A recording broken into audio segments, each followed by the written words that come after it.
Bueno, si les parece, vamos empezando. Bueno, me voy a presentar. Mi nombre es Leonora Ceballos, soy pediatra del Servicio de Urgencias y Emergencias Pediátricas del Hospital Provincial Neuquén. Bueno, el tema que nos convoca hoy es hablar sobre picaduras de insectos.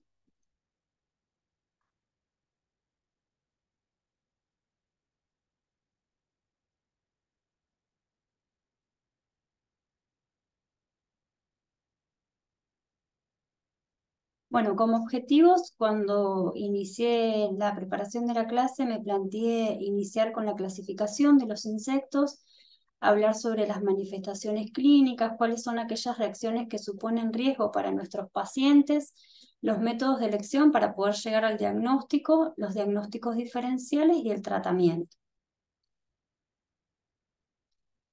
A modo de introducción, existen más de 16.000 especies de himenópteros. Dentro de esa cantidad, solo un 1% son los que producen picaduras en seres humanos.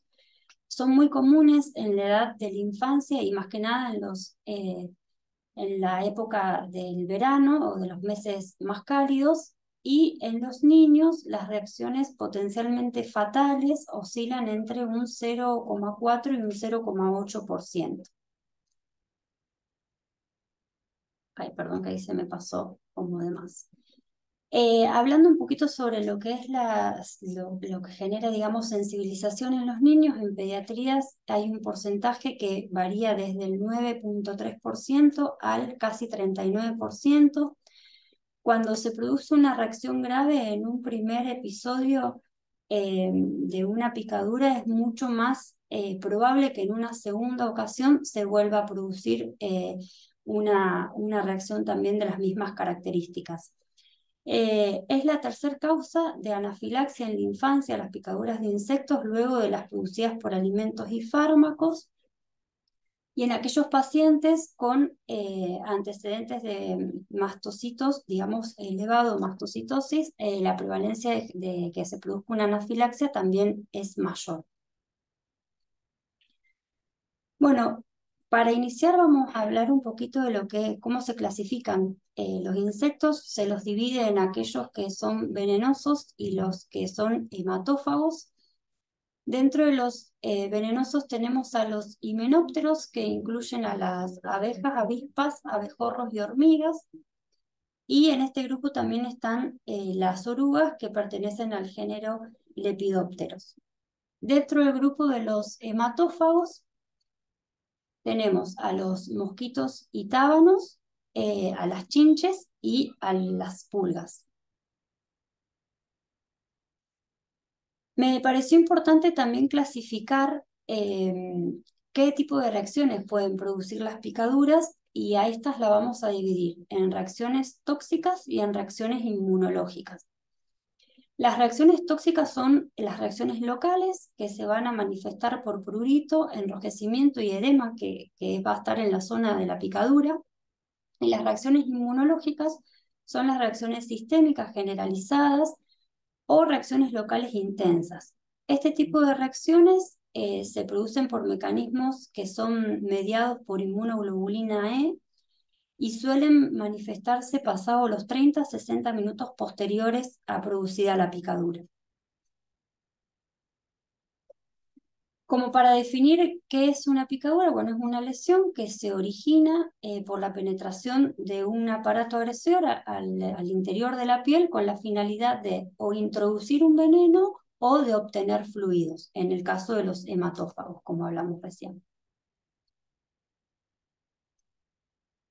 Bueno, para saber, siempre que ingrese un niño a la guardia de urgencia o al lugar donde cada uno se encuentre trabajando, el método de evaluar al paciente va a ser siempre el mismo. Vamos a iniciar con el triángulo de evaluación pediátrica, donde vamos a ver cuáles de los lados de este triángulo tiene mi paciente afectado, y en base a ello poder yo ubicarme en la fisiopatología de mi paciente. Continuamos siempre realizando el ABCDE y el sample para poder recabar la mayor cantidad de datos posibles. Bueno, vamos a empezar ahora a detallar un poquito las características de cada uno de estos grupos. Vamos a iniciar con el grupo de los himenópteros, que como les dije recién, estos pertenecen a dos grandes familias, que son la familia de los Vespidae, son las famosas avispas. Como características, estas son de color negro, presentan en su cuerpo rayas amarillas transversales, tienen escaso vello en su cuerpo, y el aguijón de esta especie tiene como característica que es liso, lo que le permite picar en más de una ocasión. Estas se suelen encontrar construyendo nidos que pueden estar en huecos o en el aire. El otro grupo se caracteriza por, son las avispas, las anteriores, y estas son las abejas y los abejorros, que se caracterizan por tener mayor cantidad de vello en su cuerpo, tienen un aguijón que no es liso y que la característica que las diferencia de las anteriores es que una vez que producen la picadura, mueren por evisceración, es decir, el aguijón queda clavado, digamos, en el acto de la picadura. Dentro de este grupo tenemos a las apis, que es la abeja de la miel. Este tipo de abeja es generalmente poco agresiva, suelen picar cuando se sienten agredidas. Y después está el grupo de las bombus, que son más ruidosas, es el abejorro, y que también son de baja agresividad. Las hormigas coloradas, que pertenecen también al grupo de los himenópteros, bueno, en realidad no tienen grandes características, solo recordar que las de mayor agresividad son las de color rojo, y que tienen una mayor actividad también en las épocas de clima cálido o cuando hay altas temperaturas. Los tipos de reacciones que pueden manifestar los himenópteros: tenemos las reacciones de tipo tóxico, que son las más frecuentes, son las reacciones locales, generalmente no tienen afectación de la vía respiratoria, salvo que la picadura se produzca en la lengua o en la garganta. Y también dentro de las manifestaciones clínicas nos encontramos con las reacciones alérgicas, que en este caso las reacciones las podemos dividir en tres grupos: las reacciones locales gigantes, las reacciones sistémicas y las reacciones que son inusuales o atípicas. Dentro de las reacciones locales vamos a encontrar lo característico de la reacción local, que es el eritema, el edema, el prurito y el dolor, pero tiene como particularidad que son reacciones de mayor tamaño. Suelen tener más de 10 centímetros de diámetro y suelen persistir durante más de 24 horas de evolución. Respecto a las reacciones sistémicas, como nombré anteriormente, suelen producirse dentro de los 30 a 60 minutos posteriores a la picadura, y la vamos a dividir al tipo de reacción en grados según la intensidad de los síntomas que se generen en el paciente. Hay una clasificación que es la clasificación de Müller, que es esta que les presento acá, la cual podemos, digamos, dividirla en los diferentes grados según la clínica. En el grado 1 vamos a encontrar al paciente con una urticaria generalizada, con prurito, malestar e inquietud. El grado 2 vamos a encontrar angioedema o las reacciones del grado 1 más dos de las siguientes, que son broncoobstrucción pulmonar, náuseas, diarrea, vértigo y dolor abdominal. En el grado 3 va a estar presente disnea, broncoespasmo, estridor, o las reacciones del grado 2 más dos de las siguientes, que son disfagia, disartria, ronquera, debilidad, confusión y miedo. Y en el grado 4, a las reacciones anteriores le vamos a sumar dos de las siguientes, que son hipotensión, colapso, inconsciencia, incontinencia de esfínteres y cianosis. Las reacciones atípicas o inusuales, estas son muy poco frecuentes, hay descriptas no se conoce exactamente cuál es el mecanismo patogénico que las produce, pero sí pueden manifestarse como vasculitis necrotizantes, como púrpura de Sjögren-Genos, como púrpura trombocitopénica idiopática, síndrome nefrótico, miocarditis, anemia hemolítica, enfermedad del suero, glomerulonefritis, coagulación intravascular diseminada, neuritis y Guillain-Barré. El diagnóstico, acá voy a hacer como un resalto que lo van a ver, que lo vamos a repetir en todos los insectos en sí. Lo más importante es la historia clínica, ¿sí? Tratar de en el interrogatorio poder recabar la mayor cantidad de datos posible. Esto es como muy importante porque no existen métodos complementarios específicos para las picaduras. eh, y muchas veces tampoco el padre o el adulto a cargo que trae al niño a la consulta eh, tiene el antecedente de la picadura del insecto específico. Entonces es importante en la historia clínica poder como indagar sobre el tipo de reacción, el número y la localización de las picaduras, la edad en la que se produjo la reacción, si tiene el antecedente de haber tenido una reacción previa, saber a qué edad la tuvo, el tiempo transcurrido entre el episodio de la picadura y la aparición de los síntomas. Identificar el insecto sería como lo ideal, pero como les digo, no siempre sucede. Antecedentes patológicos del paciente, factores de riesgo que tenga ese paciente, el grado de exposición. Acá por ahí es importante saber en qué ambiente se encuentra ese niño, si está en zona urbanizada, si vive en chacras, a qué se dedican sus papás, si tienen, digamos, trabajos que están muy expuestos al aire libre.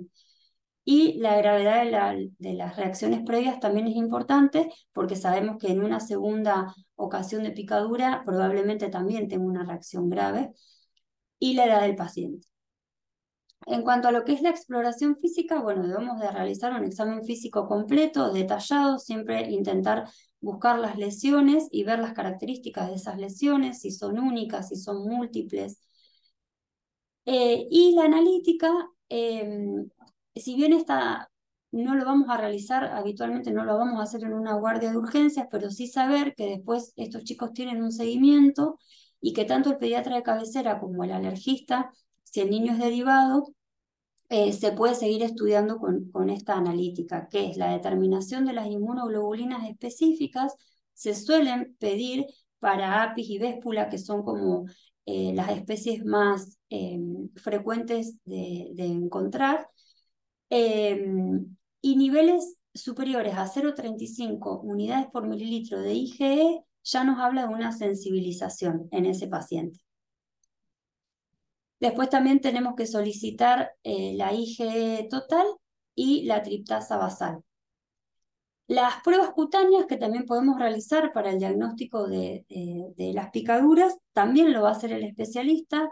Es algo fácil, digamos, rápido y accesible de hacer. Se caracteriza por, digamos, ir probando con el veneno purificado. Las pruebas positivas hablan de sensibilización en el paciente, pero las negativas no excluyen el diagnóstico, ya que 1/3 de los pacientes pueden tener pruebas negativas y sí estar sensibilizados. En cuanto al tratamiento específico de la picadura que vamos a realizar en la consulta, va a ser en el caso de las avispas y las abejas. Si observamos el aguijón, se debe retirar, limpiar la zona siempre con agua y jabón. Se recomienda la colocación de hielo local como antiinflamatorio. Se puede realizar la inmovilización o la elevación de la extremidad donde se ha producido la picadura. Si es que el edema es muy importante, esto puede hacer como que ayude a disminuir y a aliviar el dolor. Utilizamos como medicación los antihistamínicos de forma oral y los corticoides en realidad están indicados no en todos los casos, sino en aquellas reacciones donde las lesiones tienen mayor tamaño o el edema es importante que me genere como invalidante en la zona donde se encuentra la lesión. Respecto a lo que sería el tratamiento en las reacciones sistémicas, bueno, en estos casos nos vamos a encontrar ante un paciente que está con una anafilaxia. Bueno, el tratamiento de elección es la adrenalina, la vía de administración es la intramuscular y la zona de elección para la administración es la cara anterolateral del muslo. La dosis es 0,01 miligramos kilo y la podemos repetir cada 5 a 20 minutos si no hay respuesta. Recordar siempre que la dosis de la adrenalina en este caso es sin diluir. Existen para aquellos pacientes que ya tienen el diagnóstico de anafilaxia o en su defecto para los que tienen, digamos, riesgo de poder tener una anafilaxia, dispositivos de adrenalina autoinyectable que, bueno, muchas veces son administrados por los alergistas y los especialistas. Una vez que el paciente tuvo un primer episodio, siempre se trata como de que los tengan en su domicilio. Estos dispositivos administran una dosis de adrenalina que va a ir variando de acuerdo al peso del paciente. La dosis en pacientes con menos de 25 kilos es de 0,15 miligramos, en los de más de 25 kilos son 0,30 miligramos y en los adultos o a pacientes de más de 60 kilos la dosis es de 0,5. Esta sería como el tratamiento de primera línea en la anafilaxia y como segunda línea de tratamiento también vamos a utilizar los antihistamínicos y los corticoides.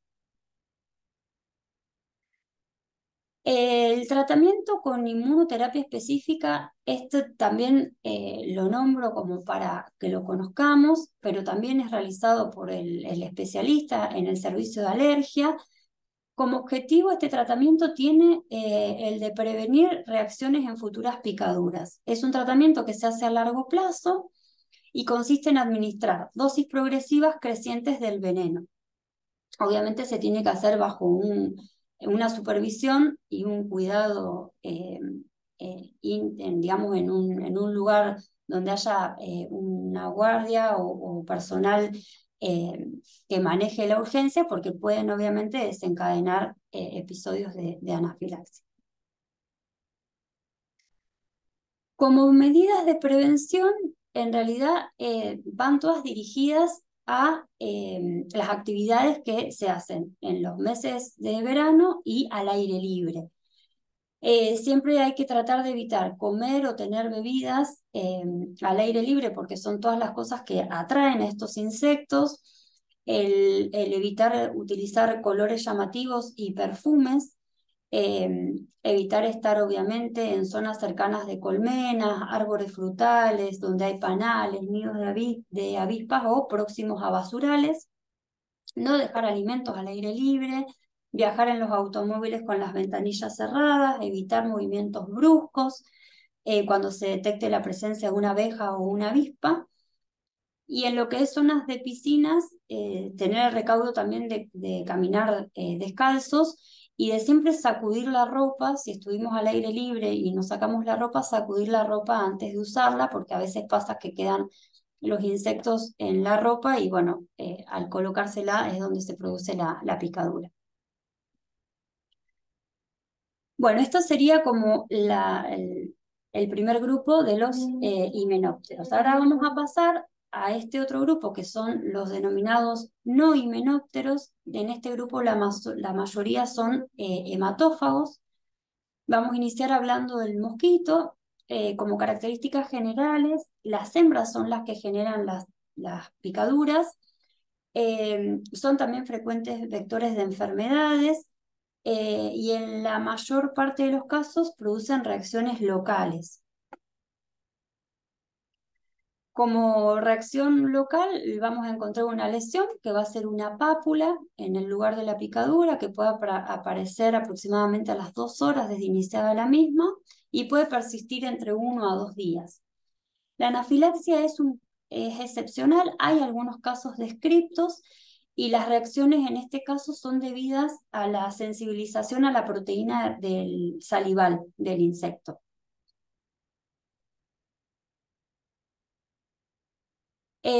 Otra de las manifestaciones clínicas que podemos encontrar con el mosquito es la urticaria papulosa. Esta en realidad se produce luego de varias picaduras. En realidad, la picadura, la última, digamos, lo que hace es, si hubo picaduras previas, es como activarlas, volver a formar las ronchas y eso genera como mucho prurito. Es como la reactivación de picaduras viejas. Y el síndrome de Kitter también se da en niños tras picaduras de mosquitos, donde hacen reacciones locales gigantes que tienen mayor tamaño y a veces va asociada de fiebre. El tábano es otro de los no himenópteros que es hematófago. En este caso, ambos sexos producen picaduras.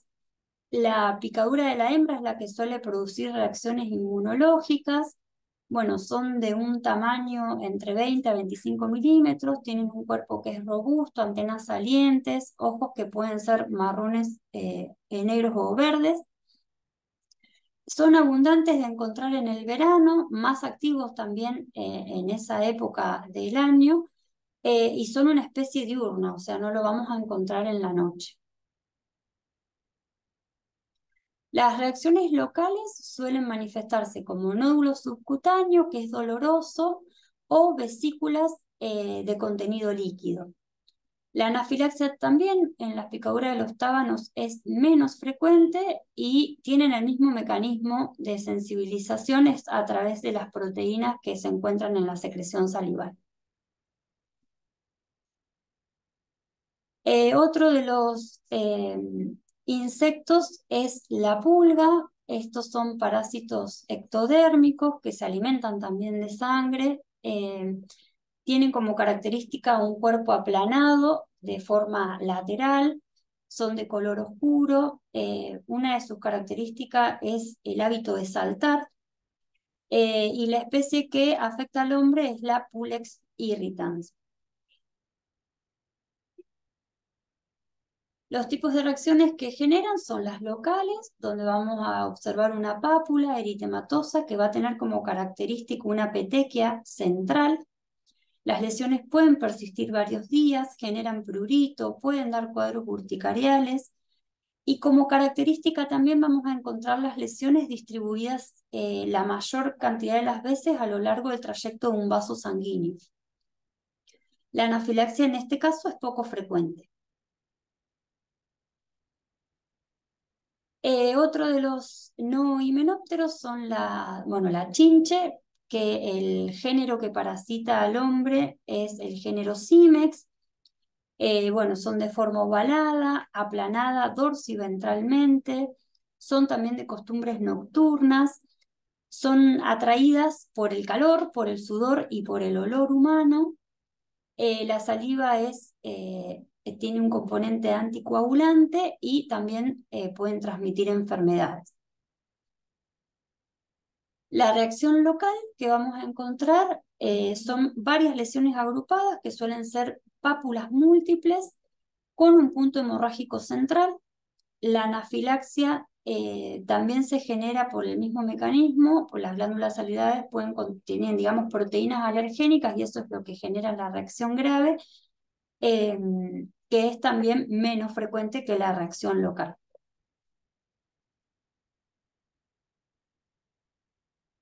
La oruga es otro de los no himenópteros, pero este no es hematófago. Las orugas tienen como características que son blandas, son cilíndricas, suelen tener colores vistosos y que eso es una de las características que advierten sobre la toxicidad del insecto. El cuerpo es cubierto de pelos, ese pelo para ellos es, digamos, un órgano de defensa ante sus depredadores, pero es justamente lo que genera la irritación y la reacción de toxicidad en los seres humanos. Pueden dar también reacciones de tipo local, que vamos a encontrar, obviamente, la irritación cutánea y mucosa, podemos encontrar conjuntivitis, urticaria de contacto, rinitis, hasta episodios que desencadenan asma, y la anafilaxia es poco frecuente. En general acá les puse como el tratamiento específico de la picadura, que es para todos los no himenópteros igual. Se va a realizar la higiene de la zona, vamos a colocar el frío local, y la inmovilización de la extremidad y la elevación de la extremidad va a depender, como dije antes, de digamos, la gravedad del edema y si eso ayuda a mejorar el dolor. Vamos a utilizar los antihistamínicos por vía oral, y los corticoides orales también son los reservados para aquellas reacciones que sean, digamos, de mayor tamaño o con mayor edema. En cualquiera de los casos que se produzca el episodio de anafilaxia, el tratamiento va a ser el correspondiente a anafilaxia, que va a ser la administración de la adrenalina. Bueno, como diagnóstico diferencial, en realidad siempre que uno tiene como el antecedente de la picadura y si los papás o el adulto a cargo pudo ver el insecto, es como mucho más fácil y no tenemos como que ir a buscar tanto los diferenciales, pero no siempre se da de esa manera, o muchas veces podemos ver como la consulta diferida a la picadura y que ya venga con más de 1 o 2 días de evolución y que la lesión no esté de la misma manera porque puede haber sido modificada por el rascado, o muchas veces puede ya estar sobreinfectada y presta a pensar en estos diagnósticos diferenciales, dentro de los cuales vamos a pensar en celulitis, en dermatitis de contacto, farmacodermias, exantemas virales, moluscos. Pero bueno, va a depender también un poco de cómo venga la consulta y cómo veamos las lesiones. Bueno, voy a incluir, si bien no está, digamos, en la clasificación, como vieron al principio, no está dentro del grupo de lo que serían los insectos, pero sí me pareció importante hablar sobre los arácnidos, y por sobre todo este grupo comprende a las arañas, a los escorpiones y a las garrapatas, pero por sobre todo vamos a hablar de las arañas y particularmente de una de ellas, que es la que se encuentra en nuestra zona. Como generalidad es saber que las picaduras por arañas, bueno, son venenosas. El veneno de las arañas puede tener distintos componentes, entre ellos hemolíticos, proteolíticos y neurotóxicos. Habitualmente producen reacciones locales, pero también pueden dar reacciones sistémicas y suelen producir mordeduras que son únicas, o sea, lesiones únicas. Nos vamos a detallar y hablar específicamente de la viuda negra o Latrodectus, que es la que vamos a encontrar en nuestra zona. Eh, de esta araña existen más de 45 especies. Tienen como característica medir entre, digamos, 35 milímetros en total y su cuerpo mide 11 milímetros. La forma adulta es de color negro brillante y tiene como una mancha característica, que es esa manchita que pueden ver ahí en la imagen, que es de color rojo, que tiene forma de reloj de arena, que es lo que las caracteriza. Suelen encontrarse en países subtropicales, en países del Mediterráneo, en Estados Unidos y en Australia, en lo que es América del Sur, en Argentina, Chile y Uruguay. Y en nuestro país las vamos a encontrar en Río Negro, Neuquén, Chubut y Santa Cruz.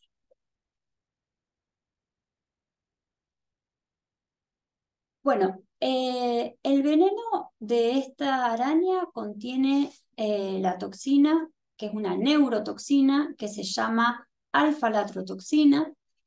Es una toxina que se une a receptores formando complejos que se van a insertar a nivel de la membrana celular de las terminales presinápticas. Se genera la formación de poros que actúan como canales de calcio y ese flujo de calcio hacia el intracelular provoca la secreción de calcio dependiente de los neurotransmisores.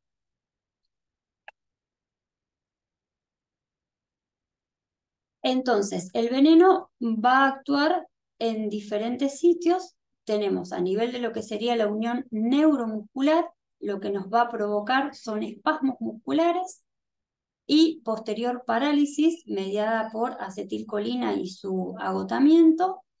A nivel de lo que es la terminal presináptica del sistema nervioso simpático, con la liberación de las catecolaminas, va a explicar todos los síntomas sistémicos que producen a veces estas picaduras. Y a nivel del sitio de la mordedura, va a afectar las terminales sensitivas y lo que va a provocar es un cuadro de intenso dolor local. Bueno, respecto a lo que es la clínica, bueno, el dolor intenso se va a generar en la zona de la mordedura, acompañado de eritema local. Vamos a encontrar espasmos musculares y que esos espasmos se van a poder ir, o se van a irradiar a diferentes regiones que va a depender de la zona donde tengamos la picadura. Pueden irradiarse hacia la zona lumbar, hacia la zona torácica o hacia la zona abdominal. Pueden simular un síndrome coronario agudo en aquellos pacientes que la picadura se encuentra, por ejemplo, en las extremidades superiores, o pueden simular una peritonitis por la contractura que van a generar en la pared abdominal si las picaduras se encontrasen en las extremidades inferiores. Por eso es como que la clínica va a diferir de acuerdo a la zona donde encontremos la lesión. La mayor cantidad de los pacientes solo van a manifestar síntomas locales, pero hay un tercio de ellos que pueden presentar síntomas sistémicos y que la mayoría de las veces se presentan dentro de las primeras 12 horas de producida la mordedura. Dentro de estos síntomas vamos a encontrar la diaforesis, que puede ser localizada o generalizada, fasciculaciones musculares y parálisis localizada, aumento de lo que es las secreciones tanto salivales como lagrimales y nasal, náuseas, vómitos, cefalea, fatiga, agitación, espasmos esfinterianos y oliguria. Las complicaciones que podemos encontrar tras la mordedura de una viuda negra son las crisis hipertensivas, edema agudo de pulmón, miocarditis, accidentes cerebrovasculares hemorrágicos, insuficiencia renal aguda. Y está descrita que hay una mortalidad en niños que es entre un 0,6 y un 1%. De acuerdo a la clínica que presenta el paciente, lo vamos a poder dividir en leve, moderada o grave.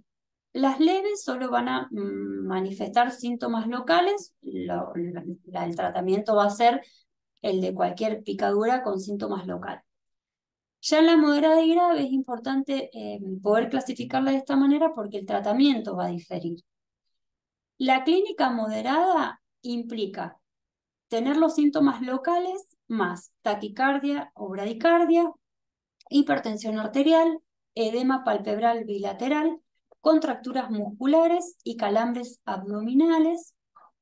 En la grave se van a acentuar todas estas manifestaciones clínicas previas y además vamos a agregar midriasis, miosis, alucinaciones, retención urinaria, broncoconstricción grave, espasticidad muscular generalizada, abdomen en tabla, hipertensión arterial grave, arritmias, falla cardíaca con edema agudo de pulmón. Está descrito también esta otra manifestación clínica que es la fascia electrodectísmica, que incluye la rubicundez facial, la sudoración y blefaritis. El diagnóstico es clínico, como dije antes, siempre es importante el interrogatorio. La verdad que la lesión que produce no es muy diferente a otros insectos, por eso es como importante en el interrogatorio siempre poder ver si obtenemos el antecedente de cuál es el insecto que produjo esa lesión. No existen estudios complementarios específicos que nos puedan orientar. Sí hay algunos valores en la analítica que nos pueden ayudar al diagnóstico si uno lo sospechara. Dentro de los estudios complementarios, bueno, respecto al laboratorio, podemos encontrar leucocitosis, linfopenia, eosinopenia, hiperglucemia, hiperfosfatemia. En el sedimento de orina podemos encontrar hematuria, leucocituria, albuminuria y cilindruria. Y es importante realizar un electrocardiograma en estos pacientes donde las alteraciones pasibles de poder hallar son la fibrilación auricular y bloqueos, disminución del QRS y la onda T, inversión de la onda T, prolongación del QT y alteración del segmento ST. Respecto al tratamiento, como medidas generales, vamos a necesitar hacer un monitoreo continuo de este paciente porque, como vimos, puede generar afectación al nivel cardíaco, realizar la antisepsia local de la lesión, administrar analgésicos para el dolor. Siempre hay que bueno, chequear vacunas y replantear la profilaxis antitetánica. Pero el tratamiento específico, y acá es a lo que yo hacía antes hincapié en la clasificación clínica de leve, moderado o grave, en las moderadas y en las graves vamos a necesitar del antídoto. En las catalogadas como moderadas, la dosis va a ser una ampolla del antídoto y en las graves se administran 2 ampollas. Respecto al antídoto, bueno, se debe pasar de forma lenta. Esto es para poder descartar anafilaxia, porque pueden producir anafilaxia en el paciente. Entonces, los primeros minutitos de la infusión lo debemos hacer un goteo lento, observando la aparición de síntomas. Si estos no aparecen, a los 5 o 10 minutitos de iniciada la infusión, se aumenta el goteo. La dosis en adultos y en niños es exactamente la misma. La resolución del cuadro una vez administrado el antídoto suele generarse dentro de los 30 minutos a las 3 horas posteriores a la administración y se puede repetir si no hay mejoría. Acá yo les puse un poquito más como para hablar del antídoto en sí. El antídoto se obtiene de inmunoglobulinas equinas específicas purificadas.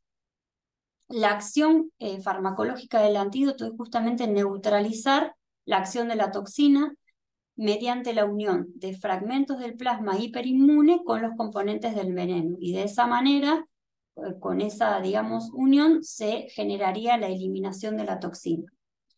La vía de administración, la recomendada es la endovenosa.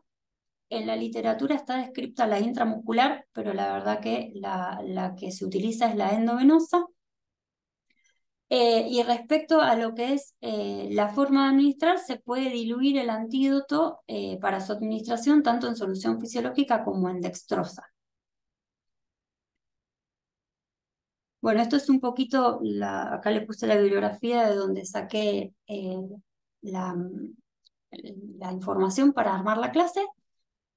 Y bueno, ahora si quieren y les parece, vamos a ver las preguntitas, dudas o lo que necesiten que podamos aclarar. Bueno, Elio, buenísimo. Sí, creo que hicimos un buen repaso de todo lo que podría suceder, sobre todo en la zona. Y es algo para remarcar que muchas veces es cierto que podemos asustarnos por demás cuando está la referencia, pero tratar de estar focalizados lo mejor posible según ahora ciertas clasificaciones que vos nos diste y cómo nos activamos para una urgencia o no. Y sin lugar a dudas, nunca desmerecer posibilidades de anafilaxia y el tratamiento adecuado, ¿no? Creo que es lo que tendría que ir siempre a la cabeza y nunca borrarnos o hacer sombras sobre otras cosas o incluso sobre cuál puede ser el insecto que genera la picadura o mordedura en el caso de la araña. Y nunca nublarnos la posibilidad de una anafilaxia antes de otras cosas, ¿no? Eso creo que es algo que nos deberíamos llevar todos de esta clase. Y lo otro importante también con respecto ahora que mencioné la mordedura de arañas, recordar que es verdad que muchas veces si está el relato de que es una viuda negra, el temor a que rápidamente tengo que pasar el antídoto, recordar que es solamente para los casos que son moderados y graves y que el resto de los pacientes en realidad o deberán quedar en observación o serán pacientes que serán con muchas pautas de alarma, pero no siempre una viuda negra es igual a sí o sí pasar el antídoto. Sobre todo creo que esta recomendación es importante, sobre todo para los que no estamos dentro del Castro, que quizás tenemos más a mano el antídoto y que igualmente no por tenerlo a mano es que es de fácil acceso, porque incluso nosotras mismas tenemos que, vamos a ponerle aprobar examen para tener acceso al antídoto y poder administrarlo, pero también pensarlo cuando estamos en el interior, bueno, cuánto gestiono con rapidez un traslado o cuánto o cuándo no, o cuándo derivo o cuándo no, ¿no? Ya que muchas veces esos pacientes, si no corresponden a una clínica de moderado y grave, quedan en observación, no se hace otra cosa, ¿no? Sí, de hecho, en realidad cuando es el leve, el tratamiento es el que yo nombro como tratamiento local, o sea, se trata como cualquier otra picadura que no tiene una clínica sistémica. Por eso es Exacto. que ese cuadro me pareció como importante porque solo el moderado o el grave que justifica la clínica es el que requiere del antídoto. Tal cual, tal cual. Y acá sí fueron largando algunas preguntas, Helio. Acá alguien que no tenemos el nombre, así que a quien lo haya hecho esta pregunta, sugiero que ponga su nombre, ya que sale como asistente anónimo. Dice, en picaduras de mosquito, ¿hay indicación para usar corticoides como cremas para tratamiento local? En realidad el corticoide en casi todas las picaduras que yo nombré no está como recomendado de primera opción. Sí el antihistamínico y el corticoide lo vamos como a reservar para aquellas lesiones locales gigantes que se denominan, o sea, las que tienen por ahí más compromiso, mayor edema, son de mayor tamaño o como ya hacía referencia, que el edema es tan importante que genera como una invalidez a la zona, ¿no? En esos Claro. casos sí se recomienda aplicar el corticoide, pero si la lesión es una lesión leve, con el antihistamínico debiéramos de estar bien. Perfecto. Y recordar siempre y sobre todo en esta época del año la prevención, no todo lo que nos nombró Helio claramente. Después acá Karina consulta dónde hay antídoto. Y acá nosotros tenemos, acá en el hospital Castro Rendón, tenemos el antídoto, así como decía Belén, no es que lo tenemos en la guardia, pero sí se pide en farmacia. Hemos tenido varios casos de picaduras de viuda negra que algunos nos han llegado a nosotros, otros nos han derivado, y cuando se Exacto. hace el diagnóstico con la clínica y demás, se solicita a farmacia y bueno, se lo trae al servicio, pero sí, digamos, disponemos del antídoto en el hospital. Sí, en general es en los hospitales de más complejidad. Exacto. Eh, no sabría decir Río Negro, así que puedo tomar la consulta para consultarles a la Podemos preguntar. provincia vecina, porque no estoy segura en qué lugar de Río Negro la tendrán.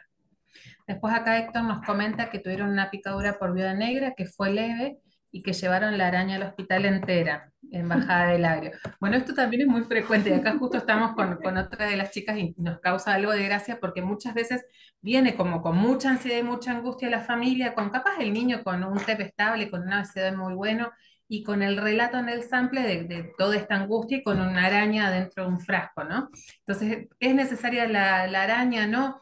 La verdad que nosotros en el hospital no hacemos nada con la araña, es bien matarla para que no siga picando a otros pacientes, ¿no? Pero con que traigan una foto es suficiente la familia. Tal cual. Bueno, después acá Paula consulta hasta cuánto tiempo puedo pasar el antídoto después de una picadura. Mira, en realidad eso no está detallado en la bibliografía. Sí, lo más habitual es lo que está descrito, digamos que los síntomas se generen en las primeras 12 horas.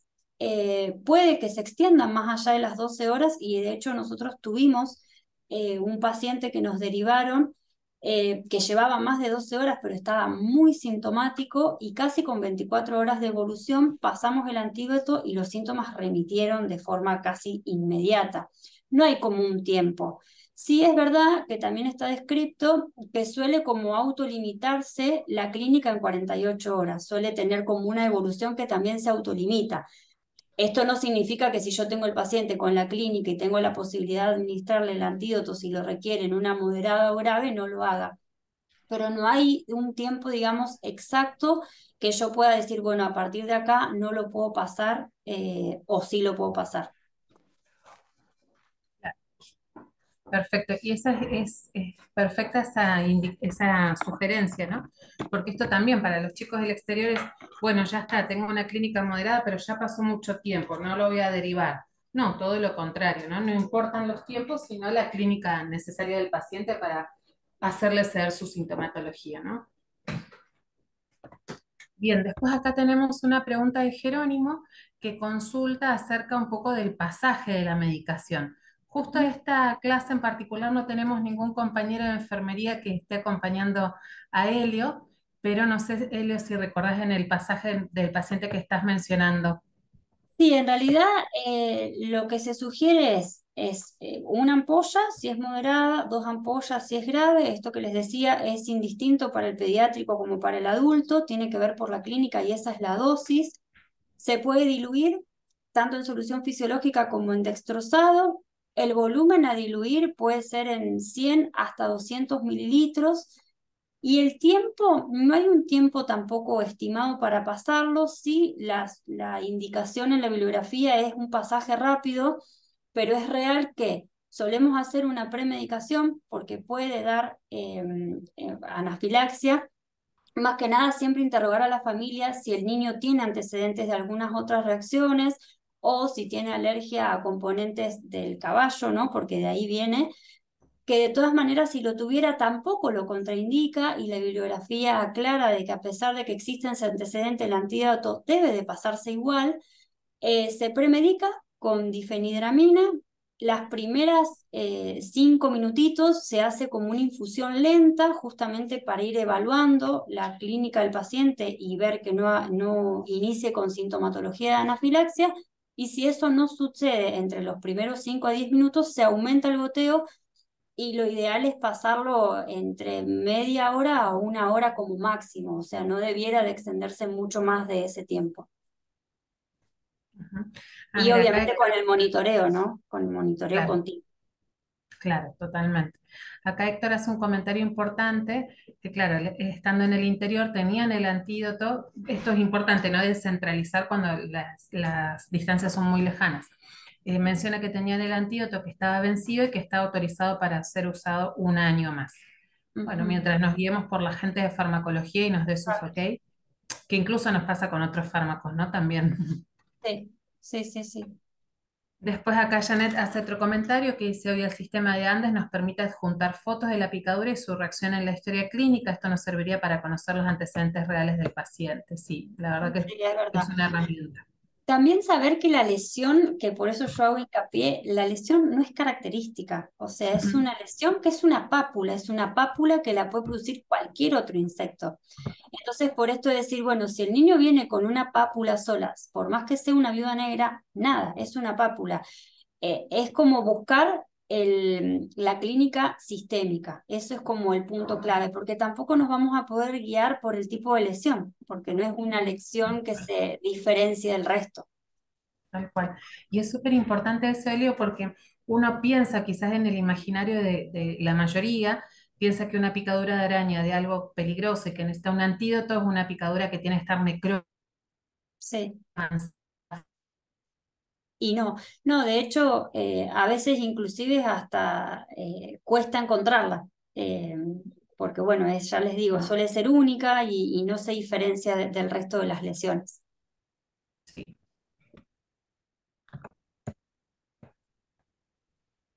Bueno, No creo que no sé, hay más. ¿hay alguna otra? No veo yo acá.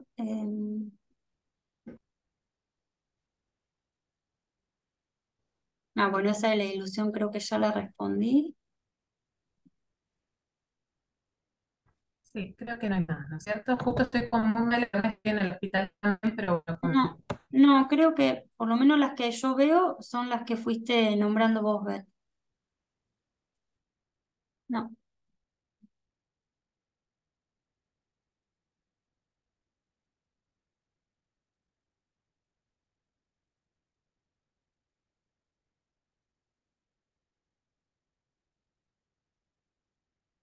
Bueno, si no hay más preguntas, vamos a dar por finalizada la clase de hoy y bueno, nos vemos en un próximo encuentro. Muchas gracias.